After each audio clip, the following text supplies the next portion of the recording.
I want to talk about this crazy sale that just went down there. I'm going to talk about two sales.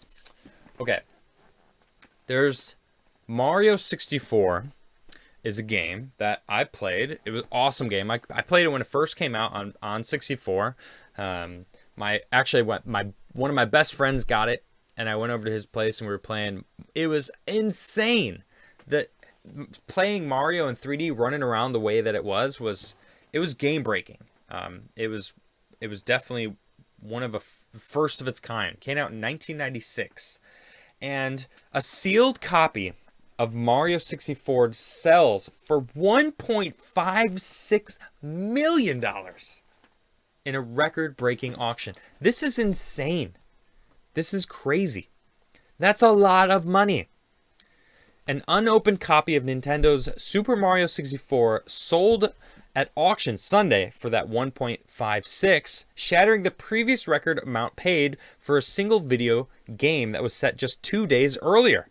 Dallas, Texas-based Heritage Auctions noted that it's first time a single video game has ever sold for more than $1 million. It was released in 1996 and quickly became a classic. It was the first video game to feature a world-famous Mario character in 3D, Heritage Auctions said in a statement, and it was the best-selling game on the Nintendo 64 console. The game received the highest possible A++ grade from video game grading companies Wata Games, Heritage Auctions said, meaning it was preserved in nearly impeccable condition. And here it is right here.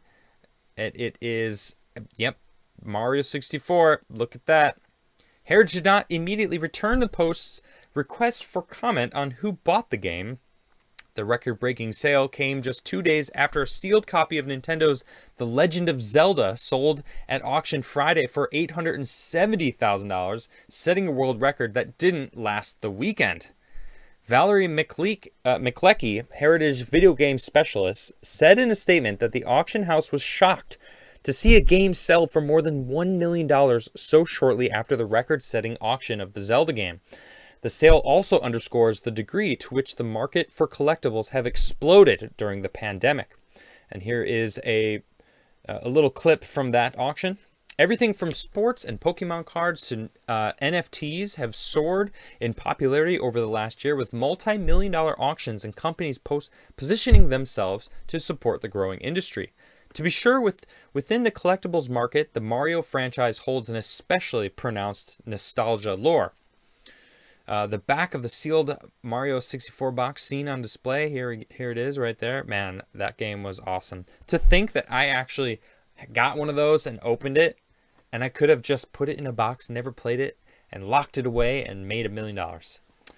In April, an original 1985 edition of Super Mario Bros. For the Nintendo Entertainment System sold for the then record-setting $660,000. This is all pretty insane numbers for video games. Because someone actually showed this to me from chat. They super chatted me last week and showed me this, which just blows me away. The world's oldest bottle of whiskey just sold for $137,500. That's it.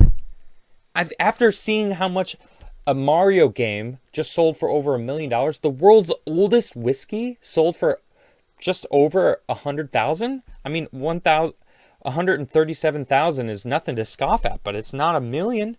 A bottle containing what is believed to be the oldest whiskey just sold for way more than anyone was expecting. Really? Because now that I just heard that other story, this is just feels like pocket change. I mean, obviously, all this money is like more than most people see in their lives. It's a lot. That's a crazy amount of money.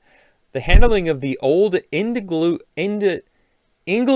whiskey for a staggering $137,500 on Wednesday, following the spirited round of bidding overseen by Skinner Auctioneers, reports CNN. The gavel price absolutely shatters the $20,000 to $40,000 the spirit had been expected to sell for before the sale. So why did this bottle go for nearly $100,000 more than its high-end estimate? One reason, its age.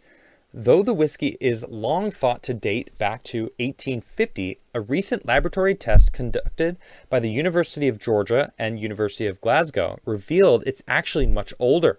A sample of liquid was taken from the bottle and carbon tested. The results revealed an 81.1% likelihood that the whiskey was actually bottled between 1763 and 1803. Putting it in a historical context of the Revolutionary War and Whiskey Rebellion. This particular bottle of Old Ingledew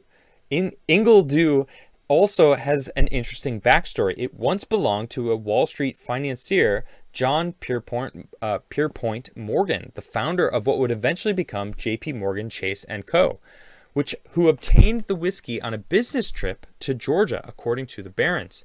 But he was far from the bottle's only famous owner. His son Jack gifted the bottle to future U.S. Supreme Court Justice and South Carolina Governor James Burns in the early 1940s.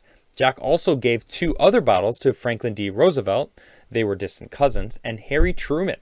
Skinner's rare spirits expert, Joseph Hyman, said that the bottle that sold this week is the only one that survives. It's as shocking as the bottle's final price may be, it's not often that a lot sells for more than 3 times its pre-auction estimate. It doesn't make Old Ingledew the world's most expensive whiskey, far from it. In fact, the title currently belongs to a bottle of Macallan fine and rare 60-year-old 1926 that sold for $1.9 million in 2019. But the title of world's oldest, that belongs to this bottle and this bottle alone. All right, so there was a bottle that sold for 1.9 mil, but to think, this is the world's oldest whiskey. There's a chance this whiskey was bottled before America was even founded. That's amazing to think about. Obviously, I have a very close contact with ancient whiskeys. I call it ancient. It's obviously not that ancient, but antique whiskeys. My family line, Krigler & Krigler Whiskey. We were one of the largest distributors of whiskey in the late 1800s, 1887 to 1917, I believe.